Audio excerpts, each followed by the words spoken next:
Hello ladies and gentlemen, welcome back to another video with me, Mystery Flipping. My name's Josh, I hope you're well. Today we have the second part of our Funko collection out of the 3 parts. We're going to do 11 or 12 pops. Like I said, not every pop is in immaculate condition. I spent £335 on all the out-of-box pops and all of these pops, with the biggest pop being nearly £100 worth of value. Again, I will pop the prices up on the left hand side. However, most of the big pops for value is in this box, and I probably will leave you hanging on a lot of them.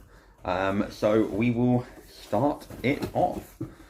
Now, I do know that some of these pops are worth a little bit in this box, so I probably will leave the biggest value pops to near enough last. But the first pop we have got out is Drax. Now, Drax does have a tiny bit of damage, but nothing of major significance. Has a little dent there, but apart from that, the pop is in actually decent condition. Like I said, it has a tiny crease. But I love Drax personally, because I'm a WWE fan, so Dave Bautista is pretty awesome.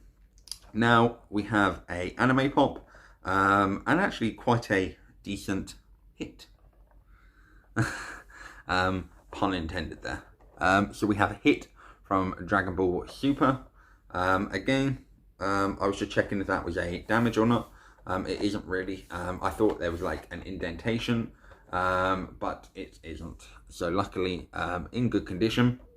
Still worth about £30 odd, give or take. Nothing too amazing, nothing too severe. Then we have Avengers Infinity War, and we have Obsessive. Now this is a very, very heavy pop. Again, there's a tiny crease, but nothing of major significance. I think the person that I purchased this off did have a few,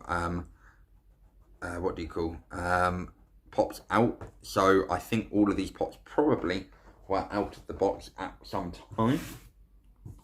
Then we have a pop that has some damage, in fact quite a bit of damage. This is probably one of the most damaged ones, is Gamora.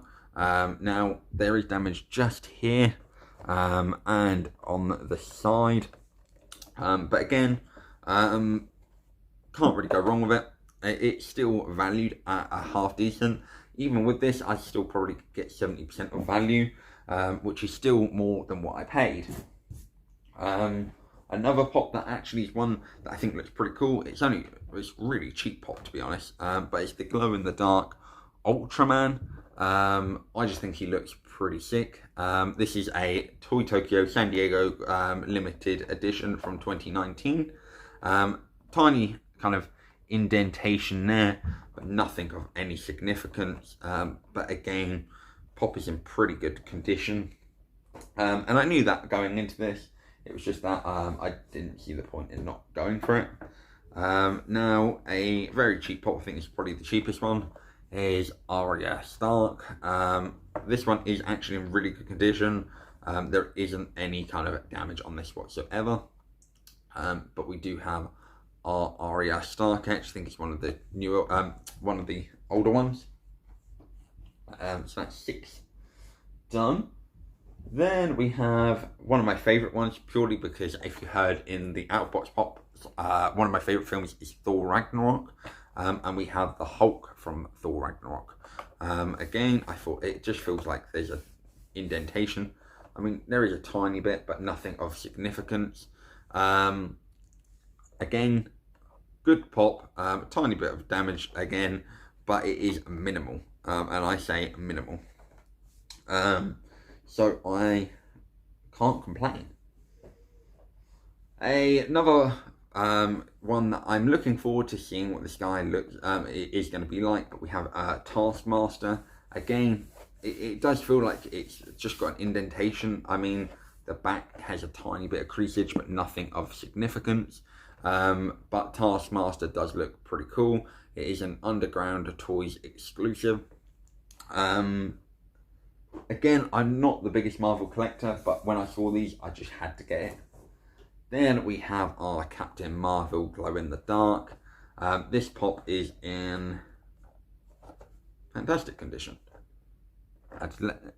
But I haven't actually seen what she looks like glowed, but I will maybe have to check soon. So we're at 9 already, jeez. So we'll do 3 more.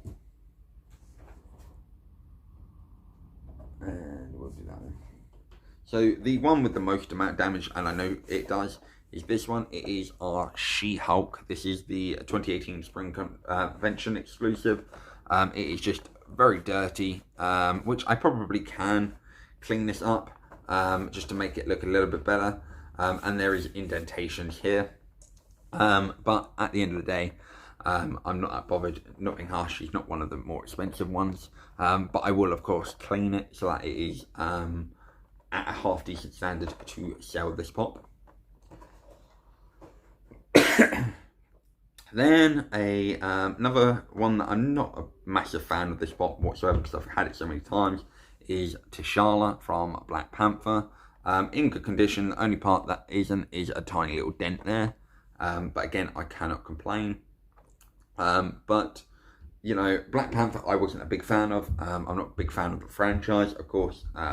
Chadwick Boseman passing away is sad, but it's just not my cup of tea. Now this, I played the game. I think the character is awesome, and I just think this pop is pretty sick, if I'm honest. But we have a Tyrell from Diablo. Now this is sick. This is a Funko Insider Club pop. This is probably one of my favourite gaming pops I have seen. I absolutely love the back. I think it looks sick. I personally think that this is probably one of my favourite pops that I have purchased from this collection, even though it's not my conventional thing. Now, I'm going to leave you there. We've done 12 already. Let me know which pop so far you think is the best, or is the Out of Box pop still your favourite? We'll go on to the big hits on the next video, and I mean they are quite big. And luckily, all the big hits don't really have damage. Only one of them does, and it's probably one that I'm keeping, so I don't care. But that is it for this video. If you did like it, leave me a like, comment down below which one was your favourite, and of course subscribe if you're new around here. Until next time guys, I shall see you all.